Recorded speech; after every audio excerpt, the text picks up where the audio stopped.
forward. So Alicia, I'm just kind of getting back out there in the real world. I'm a whole different story in itself for you. Are you based in New York? I forget if you are. Toronto, Canada. Toronto, Canada. Okay. Yes. New York City. What are your thoughts, kind of before the crowd comes in? New York itself is kind of nutty. I mean, the first few moments in New York were absolutely insane. We tried to get an Uber, and the Uber driver was a total dick. So I was like, awesome! We already have the New York vibes going strong here. So we'll see what the fans bring tonight, because they love to hate me and my man when we're out there, because people can be envious. That is what it is. But as long as I can get a good slice at the end of the night, New York City's great. You got options there. Very cool. You being in a media role and then you being in kind of a talent role in wrestling, just what kind of different preparation or mindset has to occur for that to go on? Mainly just cranking my personality up to 100. Everybody thinks that I'm this super sweet, innocent human being who's done no wrong, so angelic, blah, blah, blah, but they couldn't be more wrong. So the fact that MLW have given me that platform to really show my true colors and get what we deserve in the end, that gold, it's been phenomenal. It sounds like you're having a good time with it too. I love it.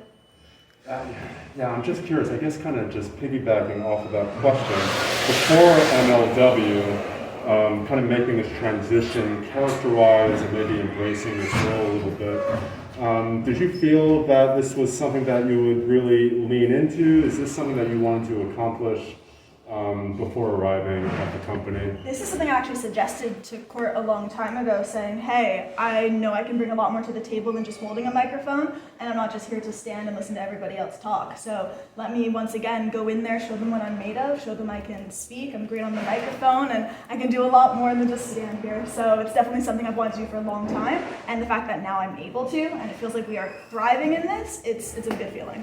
Which I will say that it has been amazing to watch the development from start to now and everything. Can you give us any update on Richard Holiday? You guys still going strong? Oh yeah, we're fantastic. I mean, he was just spending about a month in California. I had bookings all over America, so it was amazing. This is the first time I got to see him in a couple of weeks, so I missed my boo. But it was great being able to hello. It was great being able to see him again, and just it's cheesy, but be in his arms and be back out here in front of the crowd. So yeah, things are absolutely incredible with both of us. So what does a date night look like for you guys? Maybe involving a slice of pizza, maybe a little something else? Yeah, I mean, some nights we go super all out. We dress up to the nines, go to a fancy steakhouse, and then other times we just Uber Eats, watch a good movie, laugh together, and fall asleep on the couch. What was the last good movie you saw with Richard? Ooh, okay, well, we love our comedies. So we were able to dive into Dumb and Dumber again, which is an absolute classic for me. So watching that with him, be able to laugh at the jokes I've known since I was a kid, that's always so much fun.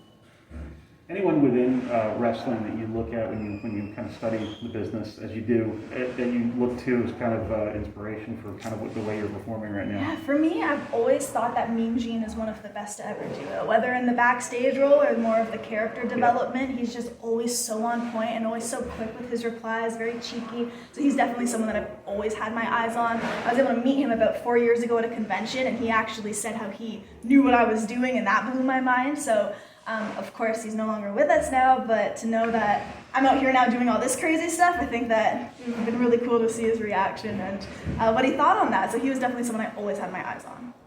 I guess I'm curious, because looking at these different companies outside of MLW, I feel that the role of a backstage announcer or someone who tries to put over talent, I feel that there's a lot of personality and characters involved in the 80s, early 90s.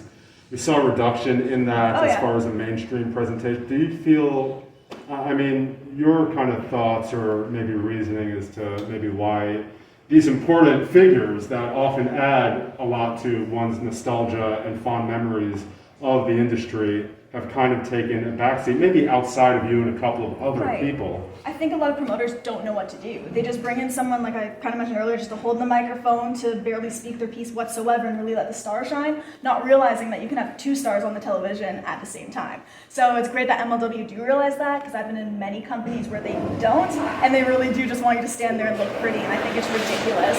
So it got to the point where with them, at first, you know, I was holding the mic, but they would still let me interject, and then, you know, year 1 went by, and next thing you know, like, I'm in storylines, and this and that, still in the interviewer role, and now things have just blown up completely, where, you know, things are changing, and that's really exciting to see. So I have a question pertaining to the worsties, because I've been watching you and your buddy on Twitter and stuff. Okay. So she's been teaching you some wrestling moves here and Yes. there. Are you interested in trying to get the featherweight title belt in MLW? Could you imagine how pissed off everyone would be? Yeah. I would just relish in that.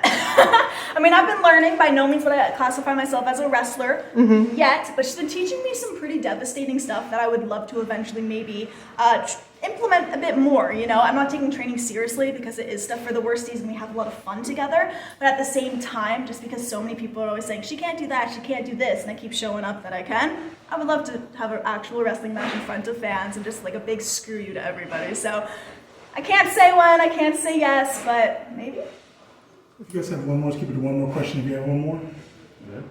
I would support you in that if you get the belt. Appreciate that. What would be some advice you'll give to somebody out there that's struggling to try to find their confidence as well as you found it?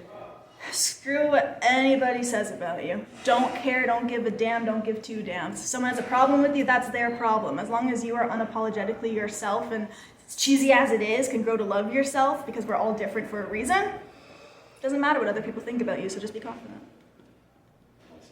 Thank you. Thank you guys. Awesome. Appreciate it.